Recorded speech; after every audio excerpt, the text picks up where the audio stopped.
Good evening. Good evening. How's everybody doing? Welcome to the Niarchos Foundation Library. It's good to have you all here, and it's especially great to have you here, Brewster. Tony, great to be here. Thank you. Always.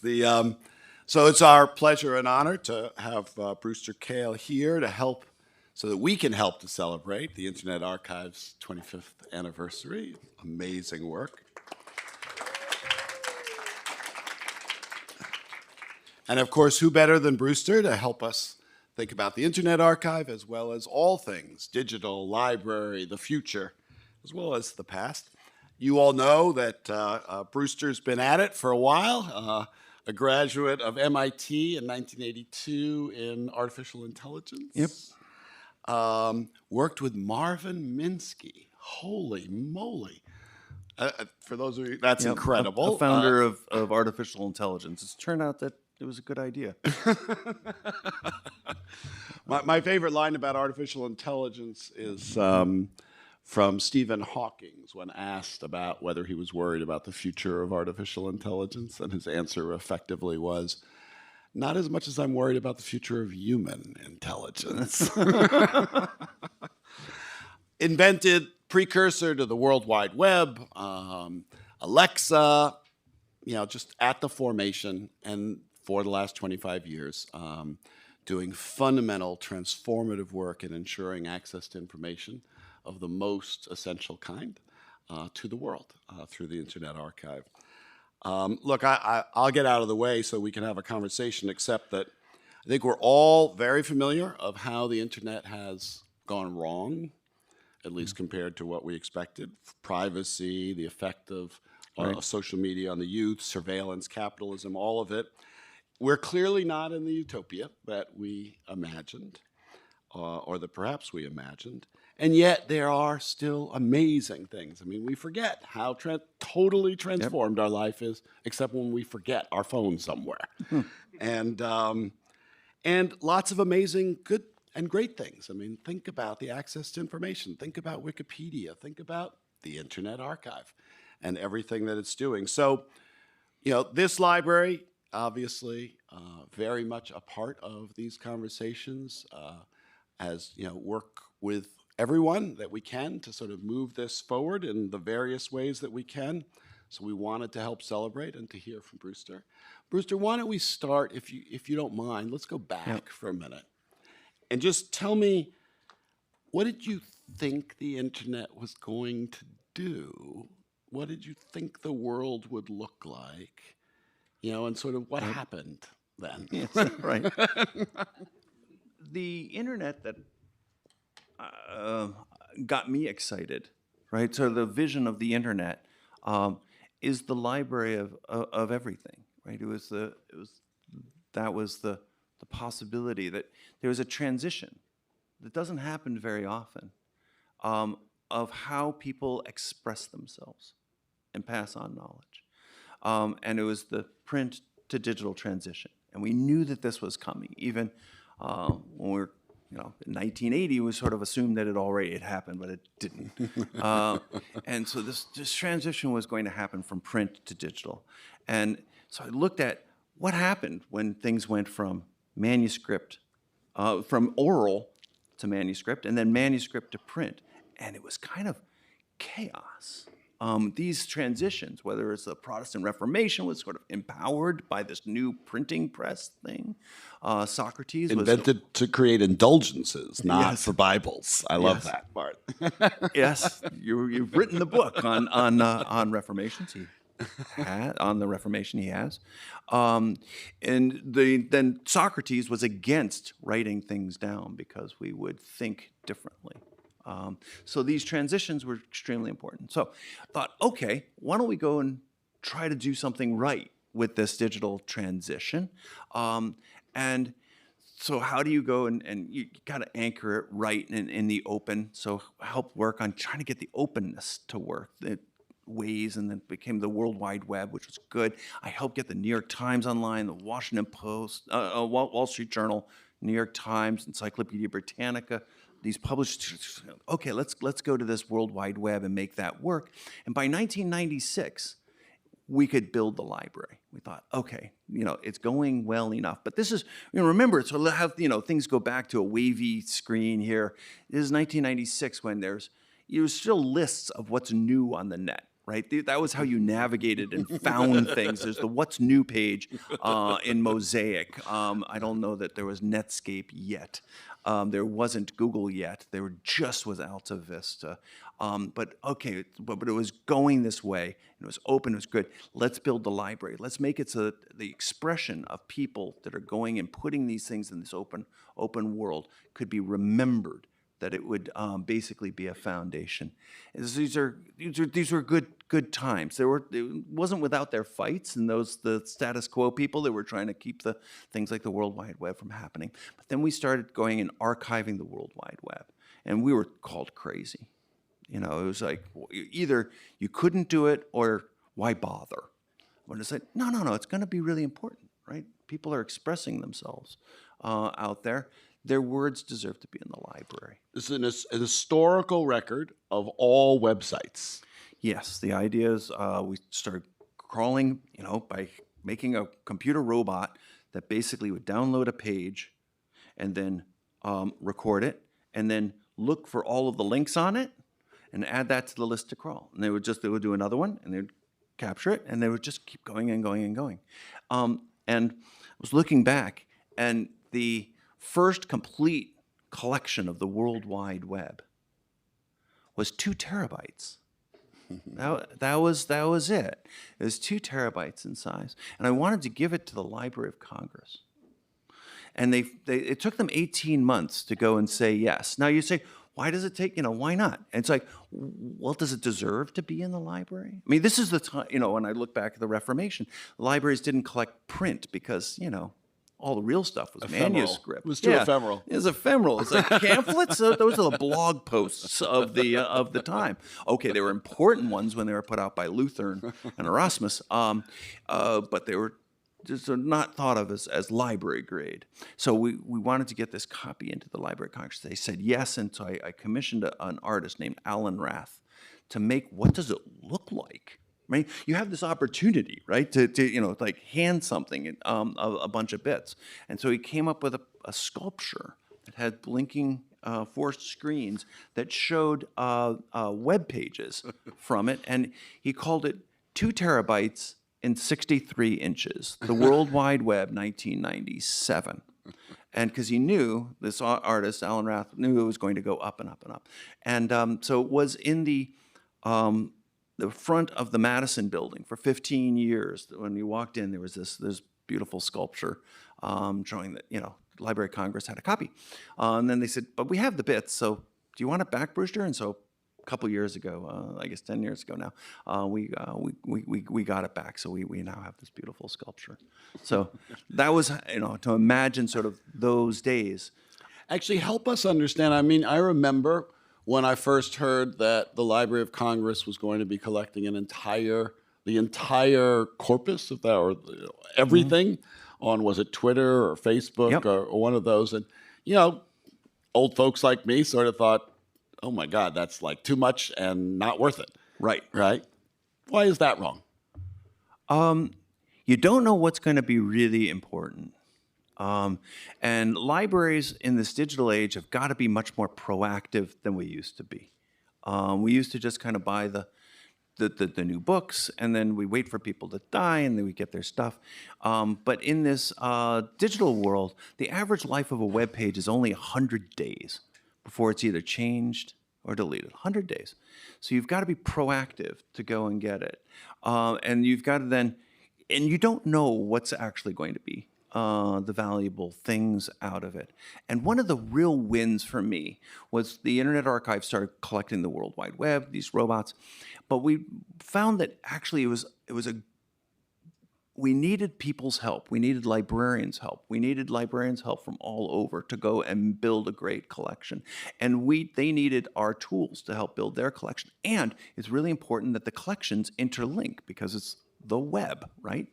And so what was, I thought, kind of a surprising thing in the early days of the Internet Archive was how up the libraries were for going and collaborating and working together to go and have their librarians go and say, okay, there's an election in Peru, and we need to go and collect these websites every 2 days because, and on this day we need to do it every 3 hours.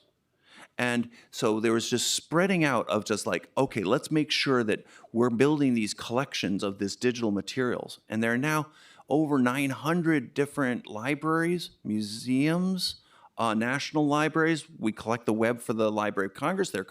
Their librarians go and say, these are the important things. It's been this amazing collaborative project of the libraries to go and respond to the challenge and the difficulty of the digital era. And you bring up Twitter. So Twitter, actually, to their credit, they said, we'll donate a copy to the Library of Congress. That's terrific.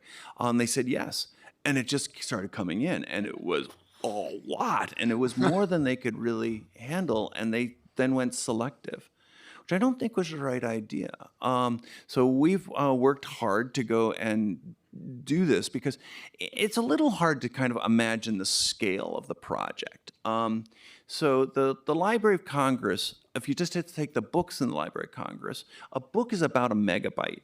So, this book. That might be 2 megabytes, that one. Yeah, it might be 2 megabytes. It weighs a lot. It's heavy. It's about a megabyte. And Library of Congress says there are about 28 million books in the Library of Congress. 28 million megabytes. 28 million megabytes is 28 terabytes. So that used to be a lot. But we actually collect that from the World Wide Web before lunch every day. So it's that kind of collection of the amount of information that's now coming out that sets some challenges and actually really encourages people to work together. And we've been working together with the New York Public Library on web collecting, also in digitizing books for years and years and years. New York Public Library, as you may know, has done Simply E and really worked to go and make it so that this digital revolution is put in place large part by the libraries themselves, not always just playing a pick up the pieces role later. So New York Public Library has played a very supportive, collaborative role in the building of our digital ecosystem that I'm not sure is always acknowledged. So I just wanted to make sure that, it's happening and it's tremendous. But yes, we've got to be proactive rather than reactive in the digital sphere. So we have all of Donald Trump's tweets, all of them. It is the historical record. It's the historical record, but it's not on Twitter anymore. Right. So it's not there, right? It was so important, right, when we were going through all of that. But it's gone. Right. So and Twitter's, not going to, anyway. So it's it's in the news today. I have heard that. Yeah. There's some issues with right? there's issues with these companies, right? And so libraries have always worked in parallel with the publishers and made it go. And sort of stay out of each other's ways and make the whole thing work. And so, did you know that there used to be Yahoo videos? Not anymore. There was Google videos before they bought YouTube. There were 6 million of them. There's all this expressions of people's creativity that are in these large-scale platforms and companies, and then what happens to them, and that's what libraries are for. So a very quick story. When I got the job at the library, the way I remember this, it showed me around, and I came upon a room across the street that, as far as I remember, I'm sure this isn't true, looked like a pile of phone books, like the biggest pile of phone books you've ever seen. Yeah, and I was like, why the hell do we have that, right? They said, let us tell you a story. And the story was that after the Second World War, the Polish government sued for restitution by the Jews, said there were no Jews living here permanently. Prove it, that there were. No one could prove it until they found one copy of the Warsaw Directory across the street with the names and addresses. So the historical record obviously crucial. Right. Let's switch, and I'll just say, the ecosystem of the production of books and of information was built over a long period of time. We're all Right. reading and learning with, and it's taken lots of different actors doing lots of different pieces, sometimes cooperatively, sometimes competitively. Sure. But it's worked. Yes. Now we're at, a whole different thing. And I think it's fair to say that we are both motivated by a simple aspiration, at least in the world of books, which I'm now turning to, which is everyone on the planet should have access to everything that's been written through their library for free. Right. And that is, to us in library world, that's a basic human right. It's the foundation of democracy. It's the foundation of an economy that works, of a civilization that works. Tell me about books. Tell me about the Internet Archive, where you are, where you started, and where you are. Books. Books. For the love of books. So we started with the World Wide Web, the most fragile of media. By 2000, we got going at television. Turned out that nobody really had built a large-scale collection of television. The Library of Congress was going to, and it was going to take them a while, so we hit the record button. Russian, Chinese, Japanese, Iraqi, Al Jazeera, BBC, CNN, ABC, Fox, 24 hours a day, DVD quality. And that's been going on since the year 2000. So 2001, there's an event you may, and so we tried to figure out after that event, what do we do? How do we help? And people in the United States were trying to figure out, what's the reactions of others, and people in the rest of the world were trying to figure out American reactions. So we put up 1 week of all of the television news from around the world about September 11th, from just like the hour before the first plane went in, for a week. Wow. And what was, I think, astonishing, even if it wasn't, and we put it up 1 month on October 11th, 2001. And so this is 4 years before YouTube, right? This was when this was really, really hard to do. But it really, I think, helped people kind of be able to see the Russian reaction. And the Russian announcers were just breathless. It's like, holy crow, this is going on. And the sympathy but we could also see during that week of when did it turn into a war on terror? And who did that, right? It could have been framed in many different ways, and it didn't. So anyway, television, and get going really at that. Then in 2001, 2002, we started really getting going on books digitization, the Million Books Project, which was a joint project between the United States government, the Chinese government, and the Indian government, to go and do mass digitization of books. And that's now continued to go on. The Internet Archive digitizes books. The Google Books project was certainly the big thing that everybody was trying to figure out. What does it mean to have this tech company go and do this book collection, and how should that all work? And there were just lawsuits that went on, and then the judge basically said, yeah, what you're doing is legal, which was the snippet view and let the machines read. But there were a lot of us that wanted to do something more open than that. And New York Public. Can I just be clear? I mean, so snippets, the court said you can read a little piece, right? That's not going to sort of get in the way of commerce, of somebody wanting and not buying the whole thing. But of course, it's a cruel joke in the sense of, if you think about access to information, snippets is sort of the opposite of what we want for quality information and going through it, and to educate a population that's more and more online, as it lives in snippets. the line that if it's not online, it's as if it doesn't exist, I think is true. And for those of us that know anything deeply enough, a lot of what we know of a lot is not online yet. Or if it is online, it's available only in a very, rarefied way. So how do we explain that? People think that it's all there. Oh no, the 20th century is just not online. So we get going at digitizing books. There are about 500 libraries that have all used the Internet Archive's resources and the scanning to go and make their mostly public domain books available to the world. So 136,000 books that are in the collection of the New York Public Library have been digitized and made freely available to anybody to download, to reuse, to go and think about any which way they want to. Hooray for the New York Public Library, right? And that's just, I think it's important to celebrate the participation that these libraries have done. But that's not all the books.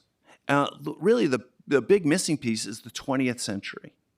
So the 20th century is caught in this copyright zone of where it's still under copyright, or maybe at least enough to be sort of confusing, but it's not as available as it can be. So foreign, and so when 5 years ago we were trying to figure out how to reinforce the information ecosystem against disinformation, because we went through the 2016 election, and no matter who you wanted to become president, the whole information ecosystem of the internet suffered. It just didn't work very well. There was just we needed to go and do something a lot better. We need a better internet than that to be able to survive as a democracy.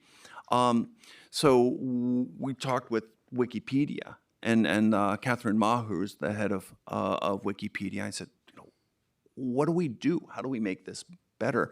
And she said she was worried that truth might fracture. I said, gosh, that sounds horrible. What does that mean? She said that Wikipedia is built on this idea that on any subject, a consensus will arise.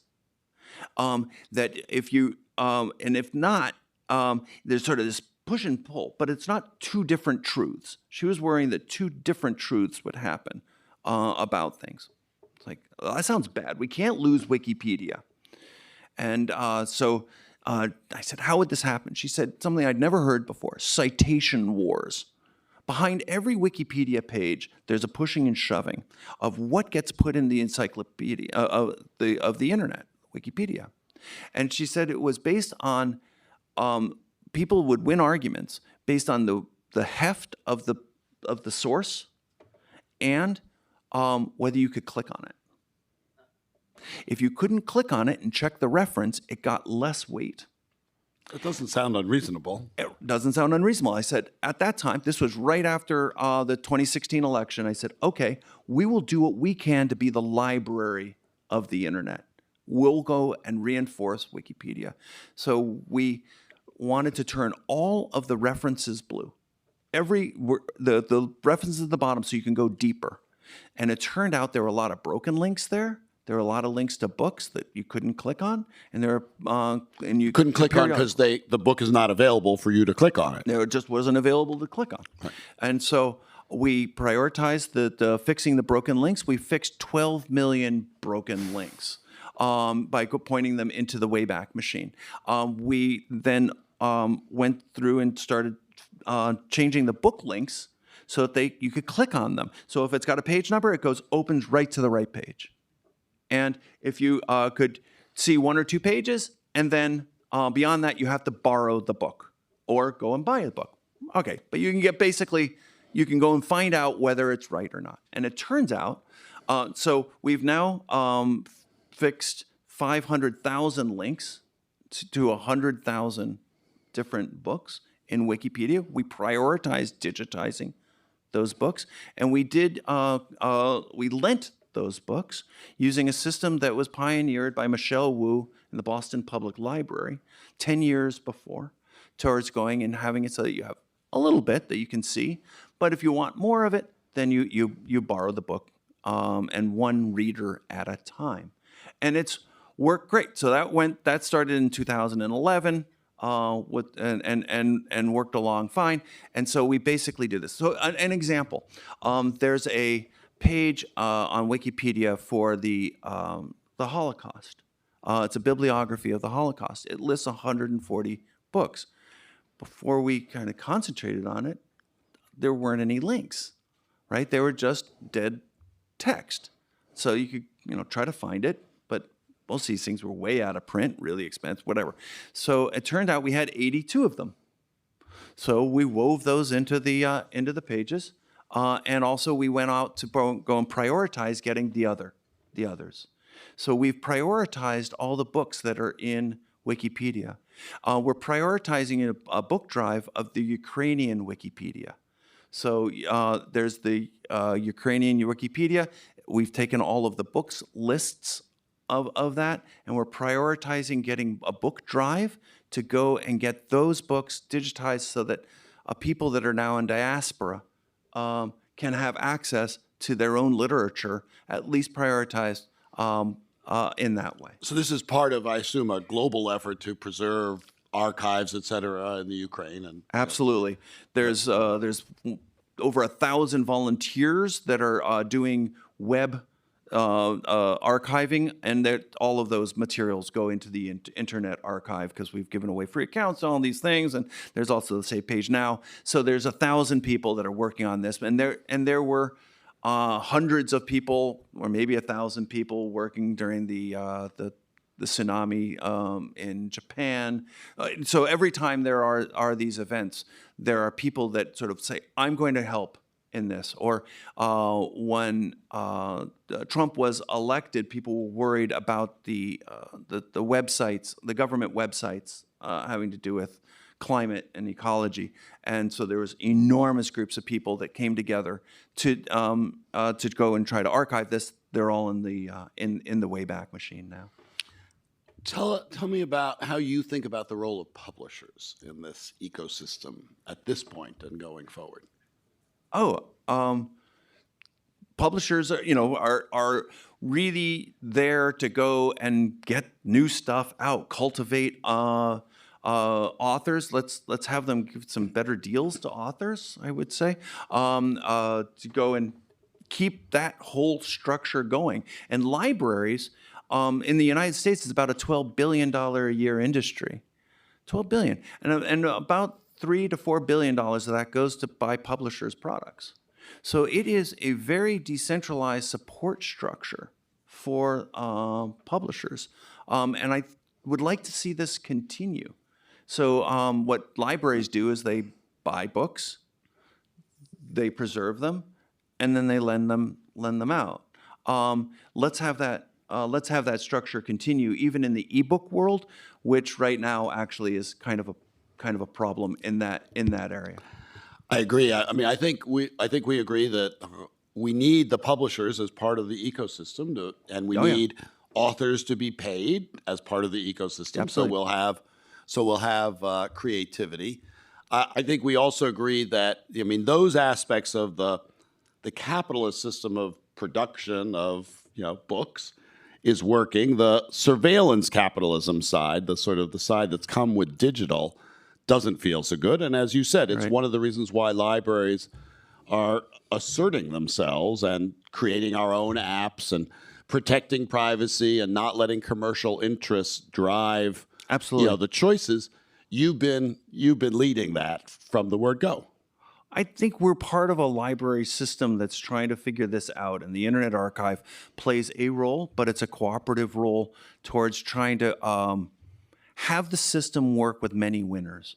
How do we have a system that have many winners? So you don't end up with just a few publishers, or you don't just end up with everybody just reading a few authors, or just having a few libraries. How do you have a game with many winners, where you actually have lots of participants, that people are compensated, and they don't sort of strangle each other or just collapse into too few? The publishing industry, the book publishing industry, is doing better than it ever has before. I mean, it's just going up, up, up. But there are very few gigantic publishers in the trade publishing globally. That's too few voices. So in the academic domain as well, there's just too few. That we want lots of people being able to participate in new and different ways and come up with some creative new approaches. Brick House in Brooklyn is doing some fun new style of publishing and supporting their authors' approach as a cooperative. It's like, great, let's go. And we, as we libraries, let's go and buy their books, their ebooks. And they're actually selling them, like really selling them in the sort of traditional way that you can buy a book. But how do you get an ebook without sort of these license agreements that are really pretty strange? And they're very, they don't allow some of the traditional things you'd imagine. So how do we go and make a system with many winners? I think that's the internet that we all need. Otherwise, I'm not sure how we as libraries are going to help participate in fighting disinformation, doing our role of long-term preservation. How do we go and do this? The opportunity of the internet was to have lots of participants.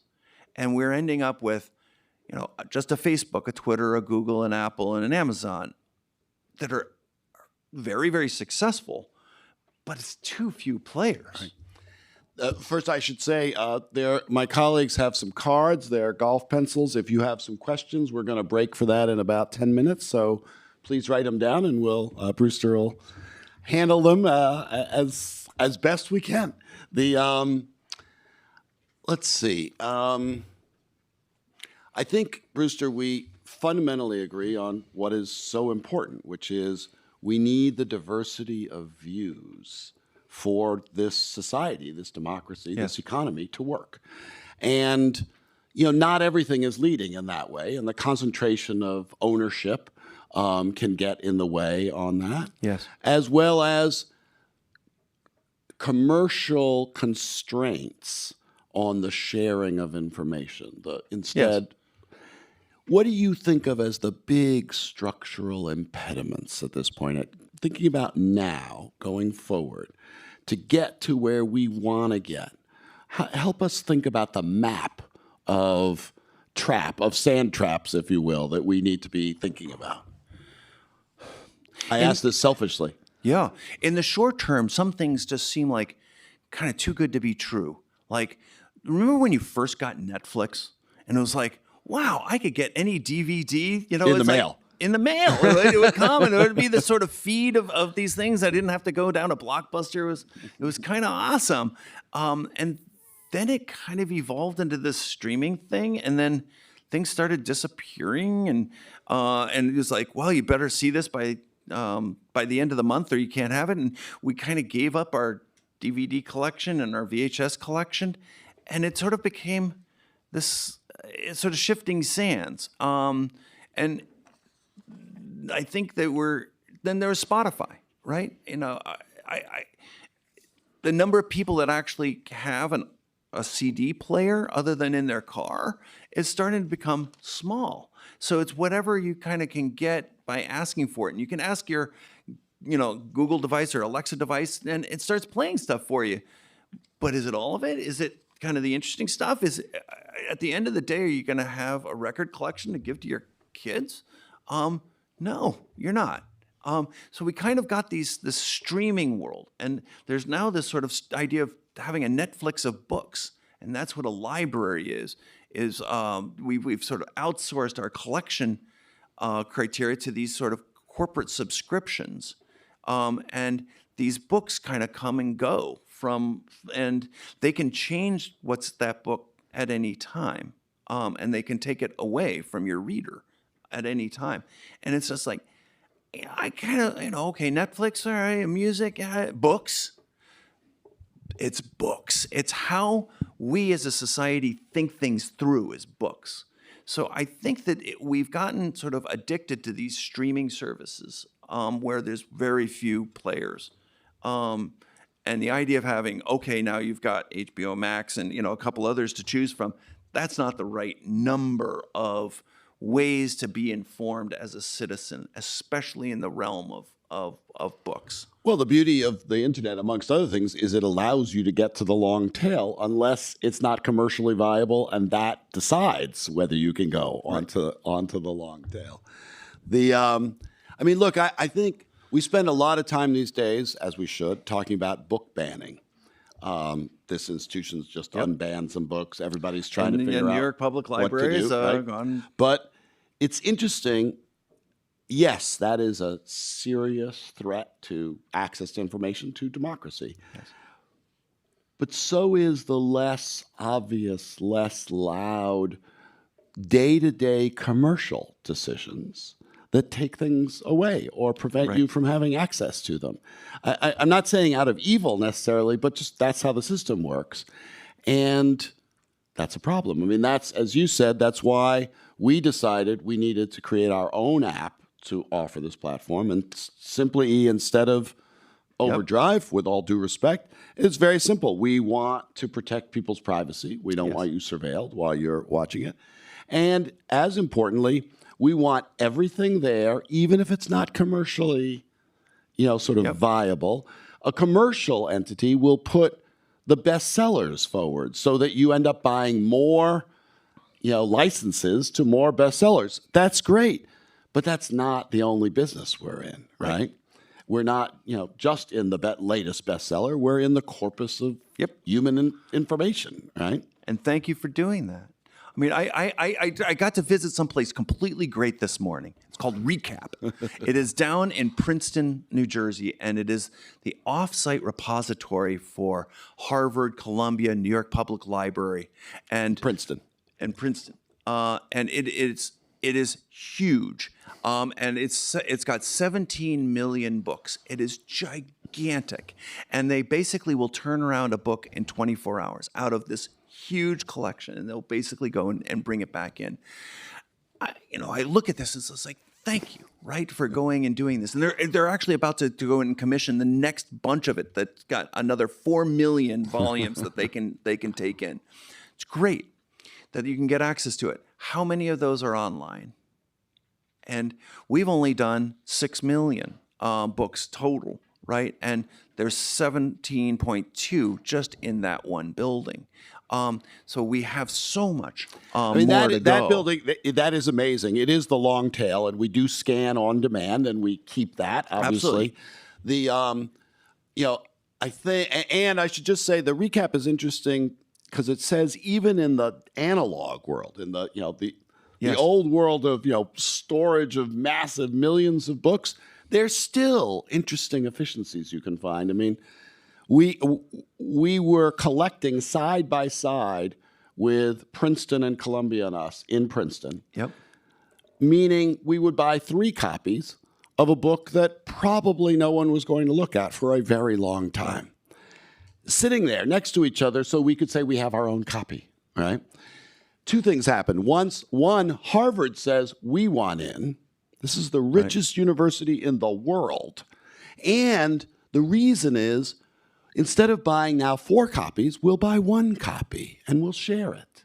And that meant, those private collections of the richest universities in the world, which had been off limits to the public, are now available to the public. The reverse of privatization.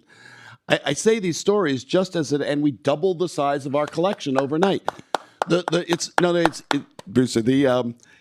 That's important. It wasn't me, but it says you can take, it's sort of obvious things that just say we need to think about this differently. Let's sure that also 17.2 million are digitized and made available to the Wikipedia generation. Absolutely. Let's just go and do that. I want to do that, and if Google scanned 30, 40 million books, they did. I'll just say this clearly.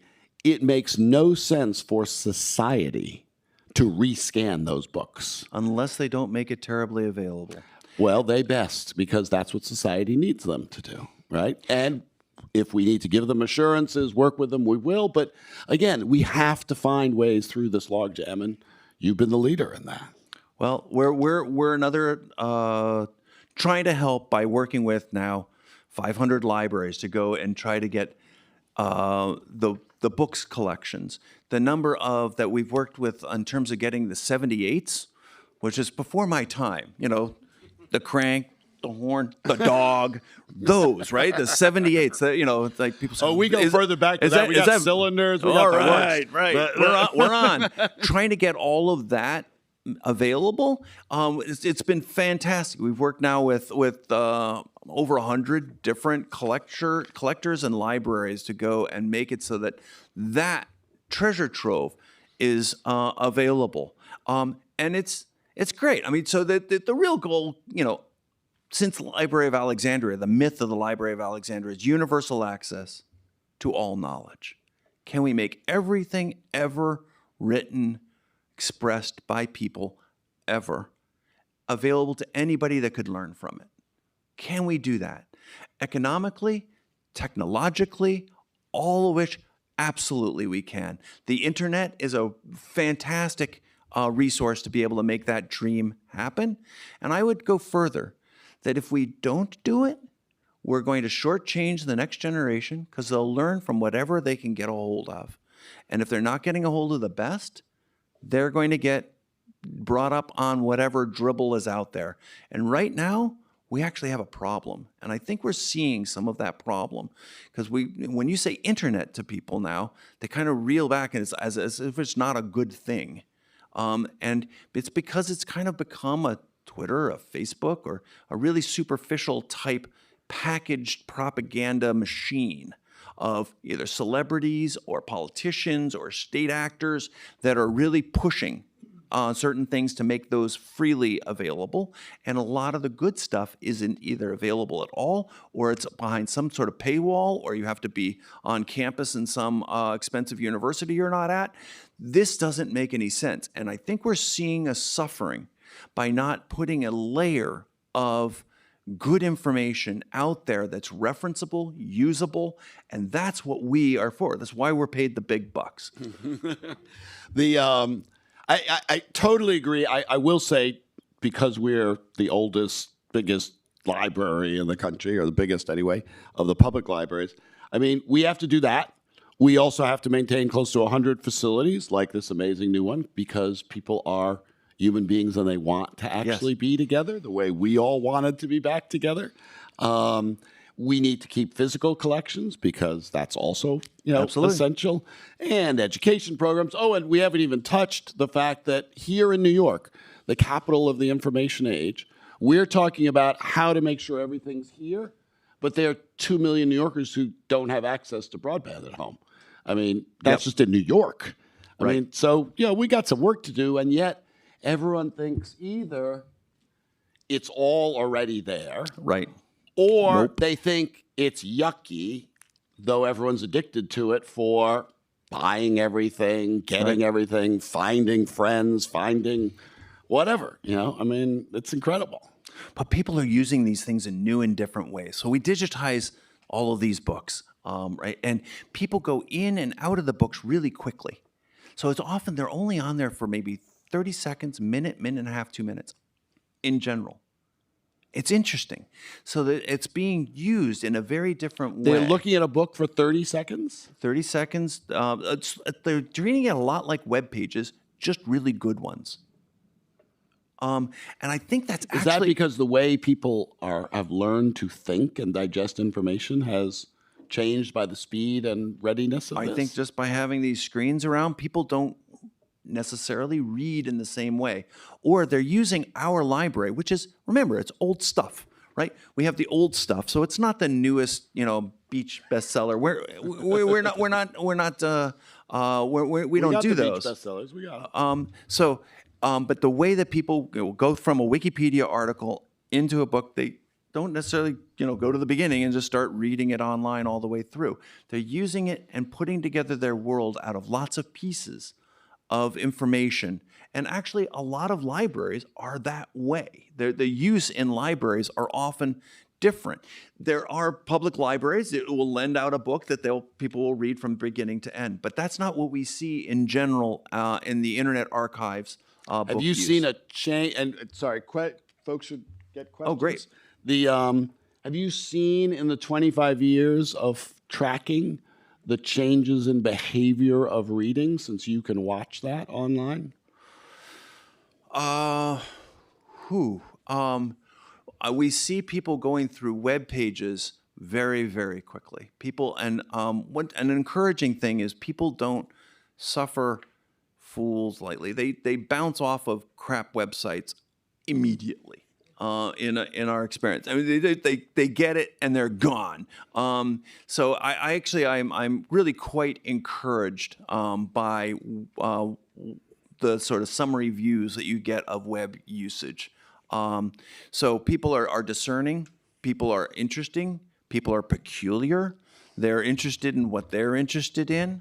So I found in general the user populations that we serve to be the sort of upstanding people that you want to be serving. But are they looking for less intensely? Are they reading for less I don't time? have a over time. Got it. Okay. I don't. So, all right, some questions. So, curation.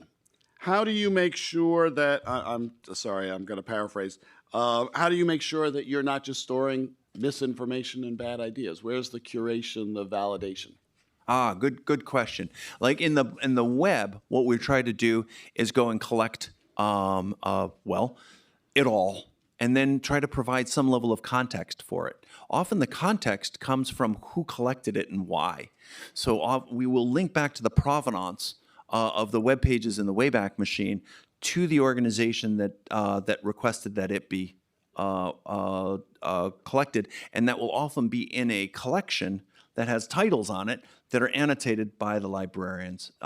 So then there's real sort of bad stuff that's sometimes uploaded to the archive. I don't know,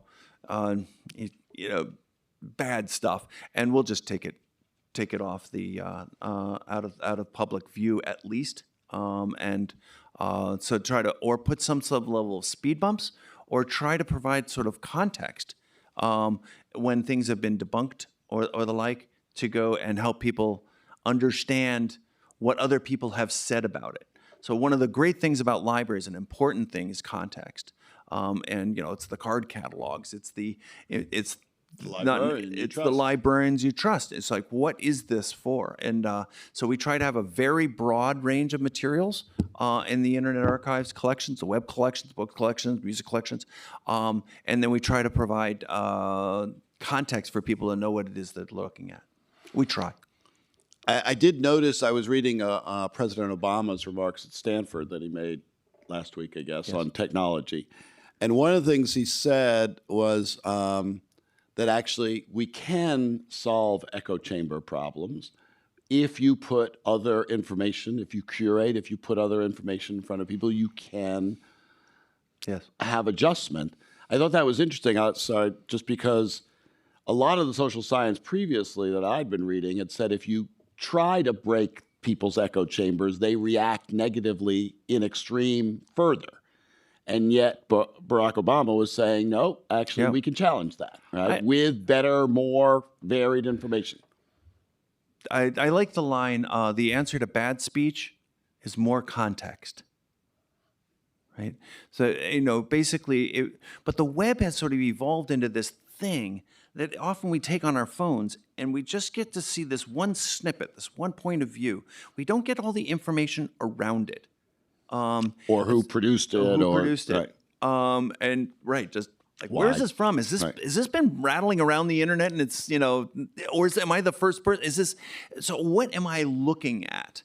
So the Internet Archive's tried to do some of that, but I think we have so much further we can go to try to help people understand. Most people that we see actually want to know what's going on. There's some people that just kind of want to be entertained, just bring me along, my bias bubble is fine. But most people don't want to feel like they're being lied to or taken. And so why don't we help that as libraries, as also technology companies? We can go and make better products that serve more than just advertisers. So this is a flip side, a slightly flip of the usual argument. How do you, and again paraphrasing, is there a Western bias in your collecting, our collecting, in the sense of, that's just sort of what our go-to, and that therefore ideas from outside of those traditions are sort of being left aside when we may need more varied ideas? So the Internet Archive's web collection is biased by the people that are participating in building it, and the sort of the commands to the robots. But we're collecting 360 million pages every day, so it's a lot. And we try to follow and do as broad as we can and engage people from around the world, mostly in libraries and museums, but also in governments to go and help figure out what should be in it. Should we do more? Absolutely. Interested in the breadth. The book collection is really quite narrow. We've got a really great collection of Indian materials because the Indian government invested so much in going and doing digitization and making public their materials. The United States, Canada has been doing a lot, Europe, but but there's sections of the world that are really underrepresented, and we're interested in finding more of those libraries, museums, archives to participate and work together with.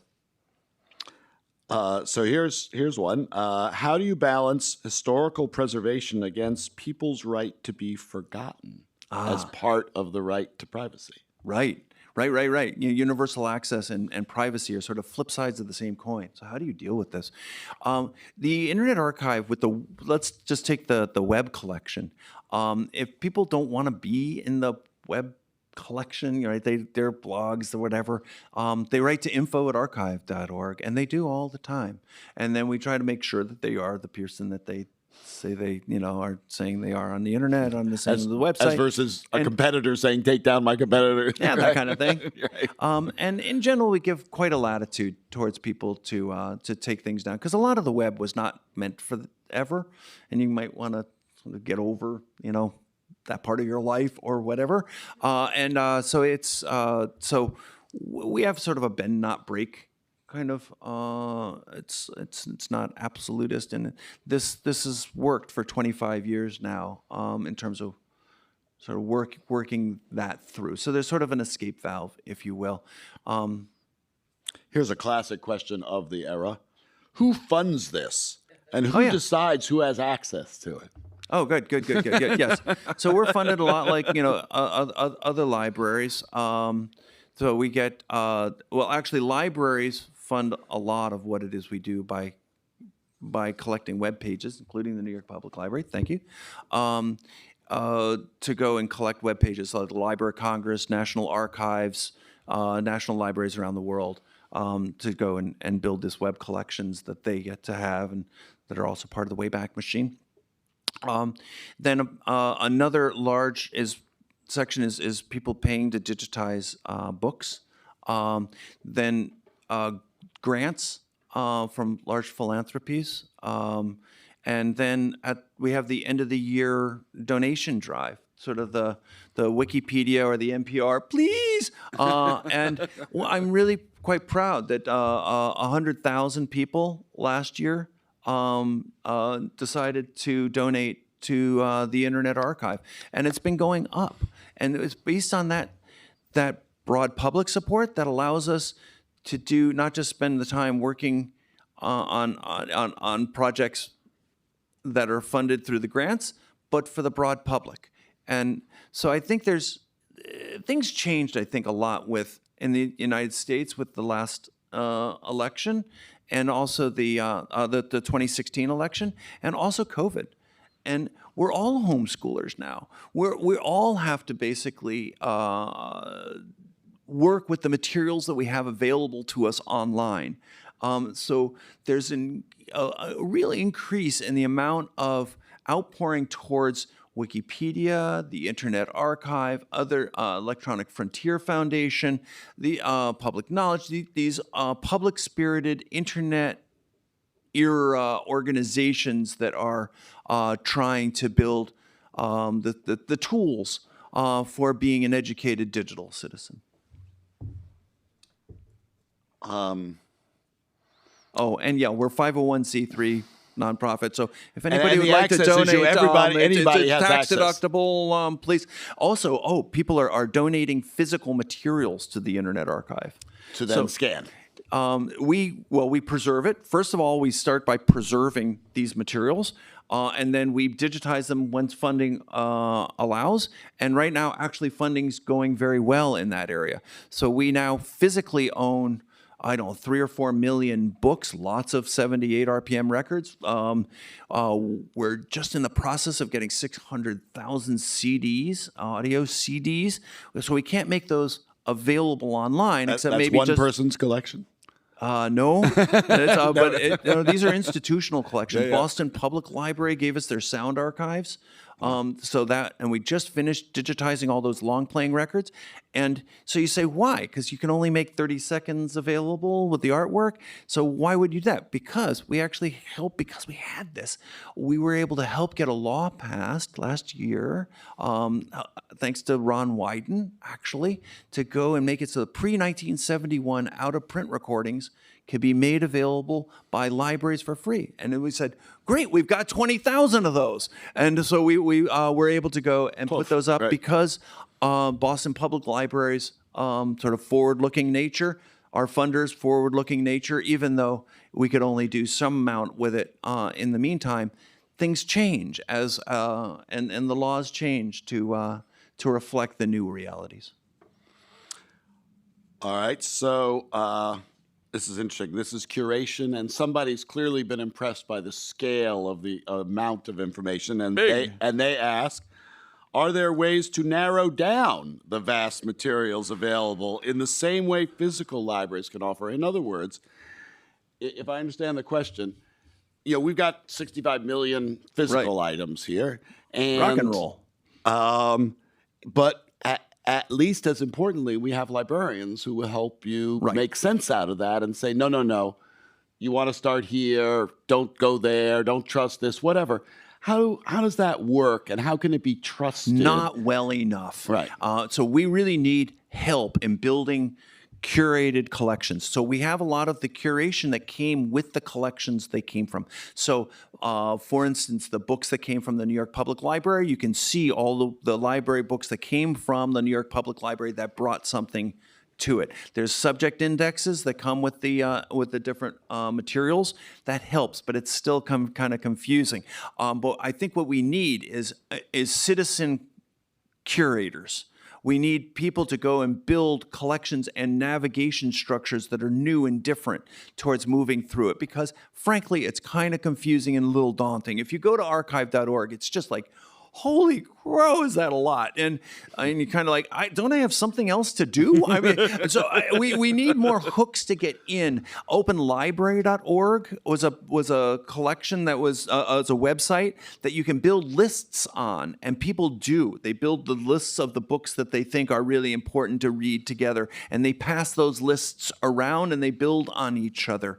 So I think that we need to go and bring people together to go and filter not just books, but the music and all the different things that are out there to go and help people through it. Let's use our time and expertise to leave something rather than just bantering on some chat network somewhere. Let's go and have something that we show for. I mean, one of the big differences, I think, between Web 1 and Web 2, everybody defines it a little bit different. The Web 1, where you have the Wikipedias, the Internet Archives, you had blogs and things like that. By participating in the Internet, you left something that people could build on. The Web 2, if you define it as kind of these platforms, it scrolls away. It's not called pages anymore. It's called a feed.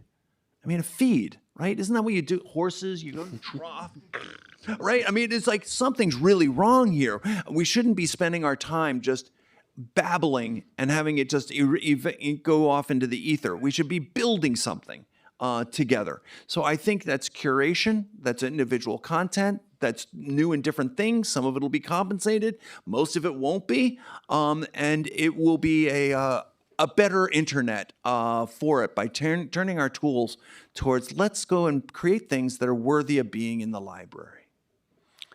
I couldn't have said it any better. Ladies and gentlemen, Brewster Kahle. Thank you. Thank you, Tony. Really, thank you for the amazing work that you're doing. It's an honor to be here. And, it's not easy, and you've been at it and inspiring us and guiding us and helping us, and we're all working together, and we will get there. And thanks to you. So, thank you. Thanks you all to be here.